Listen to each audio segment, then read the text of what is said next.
The story of human potential begins with understanding how even the mightiest structures can crumble. Imagine a world where an entire nation, spanning 11 time zones, holding immense power and controlling the lives of millions, suddenly transforms before our eyes.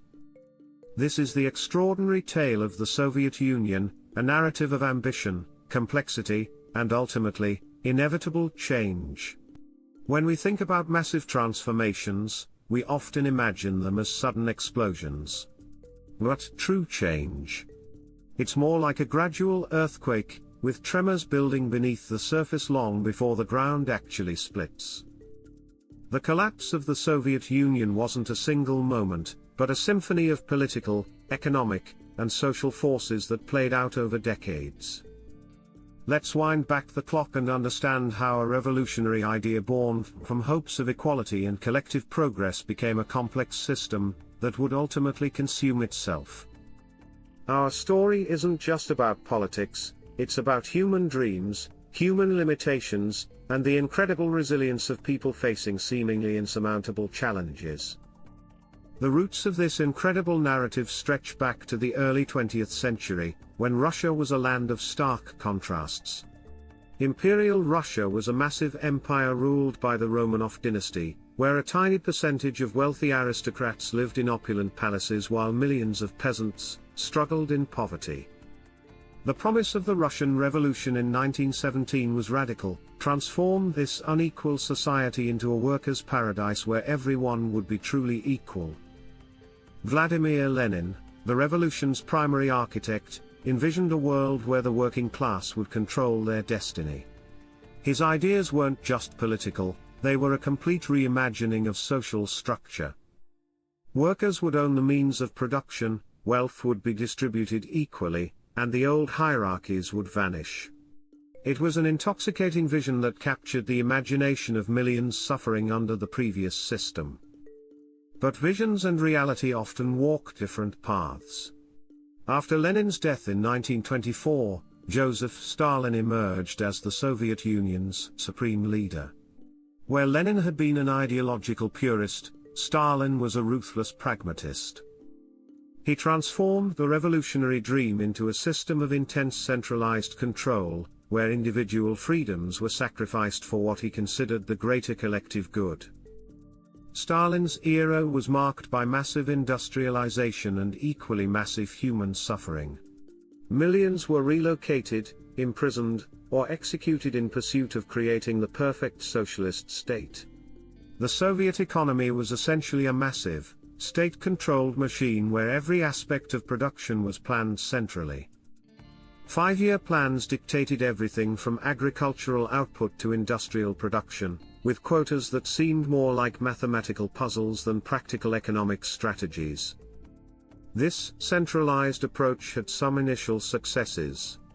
The Soviet Union transformed from a primarily agricultural society to an industrial powerhouse in just a few decades. They achieved remarkable feats in education, bringing literacy to remote regions and providing free schooling. Scientific achievements like launching the first satellite, Sputnik, and sending the first human to space demonstrated the system's potential. However, these achievements came at an enormous human cost. The state's control meant that individual innovation was often suppressed. If your ideas didn't align with the central plan, they were dismissed or, worse, you could be labeled a dissident. The economic system discouraged personal initiative. Why work harder if everyone receives nearly the same compensation? By the 1960s and 1970s, cracks were beginning to show in the Soviet facade. While the state propaganda portrayed a unified, successful society, the reality was starkly different. Consumer goods were scarce and of poor quality. People would wait in long lines for basic necessities. The famous Soviet bread lines became a symbol of the system's inefficiencies. The technological gap with the West was growing. While Soviet scientists were brilliant, the rigid bureaucratic system stifled true innovation. American companies were developing personal computers and revolutionary communication technologies, whereas Soviet factories were still producing similar models of products they had manufactured decades earlier. Enter Mikhail Gorbachev, a leader who would become crucial in this transformation. When he became the General Secretary of the Communist Party in 1985, he recognized that the Soviet system needed fundamental changes. He introduced two revolutionary concepts: Glasnost, openness, and Perestroika, restructuring. Glasnost meant that for the first time, people could speak more freely about the problems in their society. Newspapers could criticize government policies. Artists and writers found more space for genuine expression. This was revolutionary in a system that had previously crushed any form of public criticism. Perestroika was an attempt to reform the economic system. Gorbachev wanted to introduce market-like elements into the socialist economy. Small private businesses were allowed, and state enterprises were given more autonomy. It was like trying to modify a massive, decades-old machine while it was still running. These reforms unleashed forces that Gorbachev himself couldn't fully control. As information flowed more freely, people became aware of the stark differences between Soviet propaganda and global realities.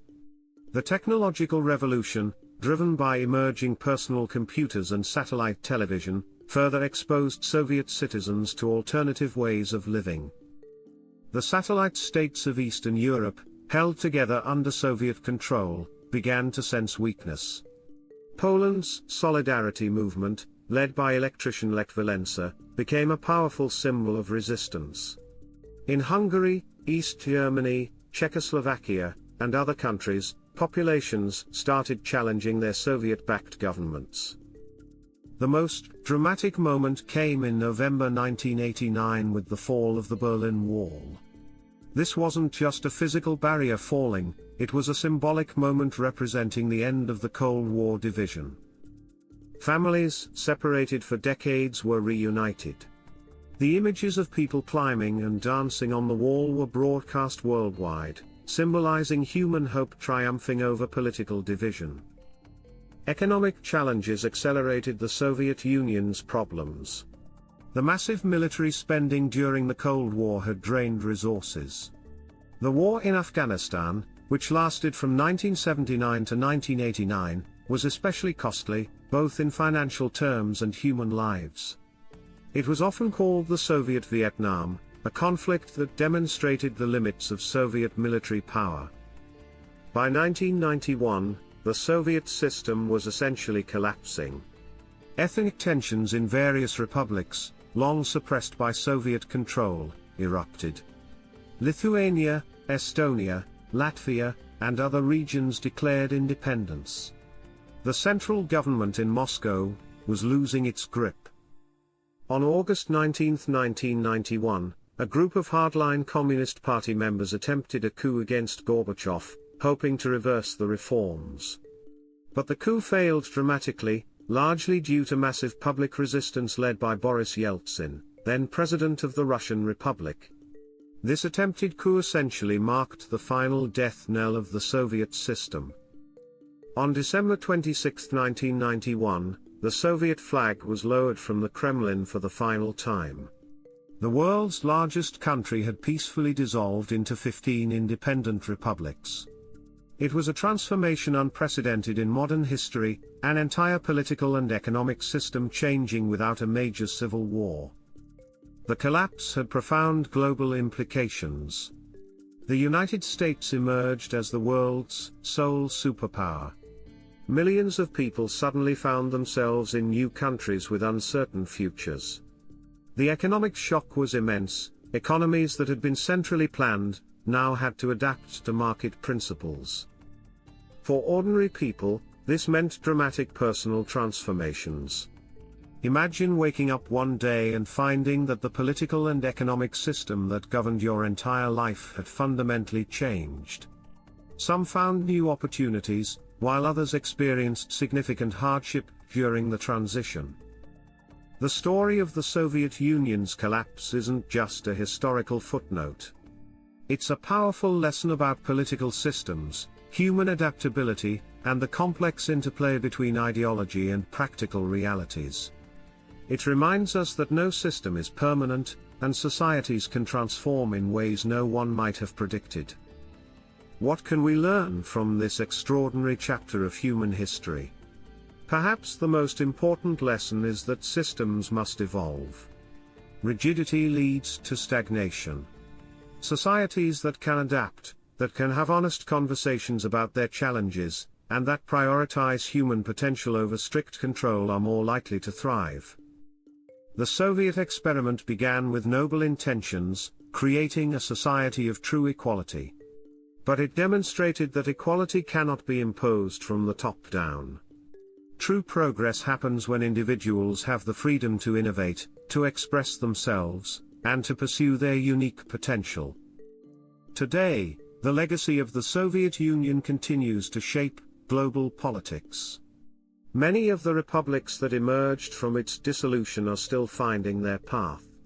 Some have embraced democratic systems, while others have developed different models of governance. For younger generations who didn't experience the Cold War, this might seem like ancient history.